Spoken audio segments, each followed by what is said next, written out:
നമ്മളെ വലിയറമ്പ് ബീച്ചിൽ ഇഫ്താറിന്റെ ഭാഗമായിട്ട് ഇഷ്ടം പോലെ ഫുഡ് കോർട്ട്സ് ഓപ്പൺ ആയിട്ടില്ലെന്ന് അറിഞ്ഞാ എന്നറിയാത്തവർ ഇപ്പറഞ്ഞോ ലോഡഡ് ലൈസും പൊട്ടാറ്റോ സ്പ്രിങ്കിൾസും കാസർഗോഡിന്റെ സ്വന്തം ചറുമുറും അവൽ മിൽക്കും അങ്ങനെ എണ്ണിയാൽ ഒതുങ്ങാത്ത ഇഷ്ടം പോലെ വെറൈറ്റി ഐറ്റംസുമായിട്ട് നമ്മളെ സ്വന്തം വലിയറമ്പ് ബീച്ച് നിങ്ങളെ കാത്തിക്കുന്നുണ്ട് കേട്ടാ. വീട്ടിലിങ്ങനെ ചടഞ്ഞോടിയിരിക്കാണ്ട് വീട്ടുകാരെല്ലാം കൂട്ടിയിട്ട് ആ നോമ്പോർക്കേണ്ട ടൈം ആകുമ്പോൾ ഒന്ന് ബീച്ചിലേക്ക് ഇറങ്ങി അടിച്ച് പൊളിക്കുന്നു. ആ കടലും കണ്ടുകൊണ്ട് ഫുഡ് കഴിക്കാൻ ഒരു പ്രത്യേക വൈബല്ലേ. വല്ലപ്പോഴും ഇങ്ങനത്തെ ഫുഡ് പിള്ളേർക്ക് വാങ്ങിക്കൊടുക്കുന്നതുകൊണ്ട് പ്രശ്നമൊന്നുമില്ലാന്ന് ശീലാക്കാണ്ടെന്നാ മതി. ട്രൈ ആക്കിയ ഐറ്റംസ് എല്ലാം അടിപൊളിയായിട്ടുണ്ട്. പിന്നെ ഐസ്ക്രീമിനോട് നമുക്ക് വല്ല മോഹത്തൊന്നും ഇല്ല, എന്നാലും വാങ്ങിയ സ്ഥിതിക്കൊന്ന് ടേസ്റ്റ് നോക്കിയെന്നേയില്ലും.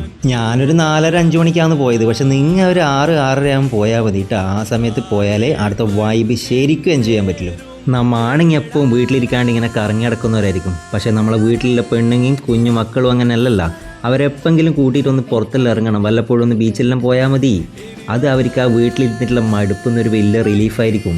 അപ്പോൾ ഈ അടിപൊളി ഫുഡും ബീച്ചിലെ വൈബെല്ലാം എൻജോയ് ചെയ്യണം എന്നുള്ളൊരു നേരെ വിട്ടോ നമ്മളെ സ്വന്തം വലിയറമ്പ് ബീച്ചിലേക്ക്. അപ്പോൾ വീഡിയോ ഇഷ്ടപ്പെട്ടാൽ ഫോളോ ചെയ്യണേ.